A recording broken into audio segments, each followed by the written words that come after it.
സ്ഥിരം പോലീസാണോന്ന് ചോദിക്കുന്നില്ലേ? അതെ, ഇതിലും പോലീസാ, DNA-ലും പോലീസാ. കിട്ടണം, അത് മേടിച്ചിട്ട് ഞാൻ പോകും. അല്ല, ഇത് ഞാൻ വളരെ സീനിയറായിട്ടുള്ള നമ്മുടെ ഒരു ഒരു താരത്തോട് ഞാനിങ്ങനെ പറഞ്ഞു, ഇങ്ങനെ അടുപ്പിച്ചടിപ്പിച്ച് വരുന്നത് പോലീസ് വേഷങ്ങൾ തന്നെയാണ്, അപ്പോൾ അതിലങ്ങ് ഉറച്ചു പോകുന്നൊരു പേടിയുണ്ടെന്ന് വെച്ചപ്പോൾ അദ്ദേഹം പറഞ്ഞു, മോനെ അത് കൊള്ളാവുന്നതുകൊണ്ടല്ലടാ വിളിക്കുന്നത്, നന്നായിട്ട് ചെയ്യുന്നുണ്ടല്ലേ വിളിക്കുന്നത്. പിന്നെ അതിന് പോലും വിളിക്കാത്ത ഒരുപാട് പേരുടെ ഇടയിൽ അങ്ങനെ വിളിക്കുന്നില്ല, അത് തന്നെ വലിയൊരു ഭാഗ്യമാണ്. ഈ സ്ഥിരം പോലീസ് വേഷം ചെയ്യുന്നു പറയുന്നവർക്ക് അത് പറയാനല്ലേ പറ്റുള്ളൂ, വേഷം തരാൻ പറ്റില്ലല്ലോ. അപ്പൊ സന്തോഷത്തോടു കൂടിയാണ് ചെയ്യുന്നത്. ഷാജോൺ എന്ത് പറയാനാ? ഷാജോൺ സന്തോഷം, അവൻ ഊരിയിട്ട ഉപ്പായി ഇപ്പൊ എന്താ ചെത്തായി.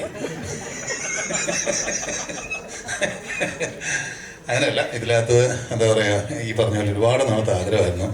ജിസ്മനുമായിട്ട് ഞങ്ങള് എത്രയോ കൊല്ലത്തെ പരിചയമാണ് കേട്ടോ, എത്രയോ കൊല്ലത്തെ പരിചയം.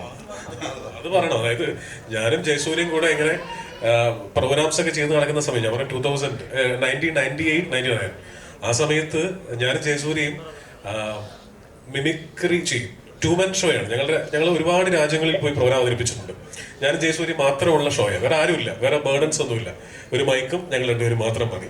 അപ്പൊ അങ്ങനെ ഞങ്ങൾ നടക്കുന്നിടയിൽ ഞങ്ങളുടെ പാർട്ട്ണർഷിപ്പിനെ ആദ്യം പിരിച്ചത് ഈ മനുഷ്യനാണ്. അത് അവന് നസറിക്കയുടെ ട്രൂപ്പില് ഡിസ്കവറി അല്ലേ, കൊച്ചിൻ ഡിസ്കവറി എന്ന് പറയുന്ന അന്ന് എല്ലാ മിമിക്രി കലാകാരന്മാരും ഈ ട്രൂപ്പിൽ ഒരു അംഗമാകാൻ വേണ്ടി കൊതിച്ചിരുന്നൊരു സമയമുണ്ട്. ആ സമയത്ത് ജയസൂര്യക്ക് നസീർക്ക അതിലൊരു ആ ട്രൂപ്പിൽ ഒരു അംഗമാക്കി. അങ്ങനെയാണ് ഞങ്ങളുടെ പാർട്ട്ണർഷിപ്പ് ആദ്യം പൊളിയുന്നത്.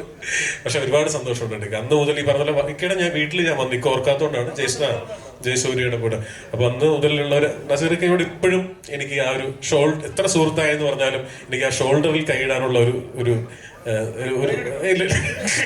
ധൈര്യമില്ല. കാരണം നമ്മൾ പിന്നെ കൈയെടുക്കരുത്.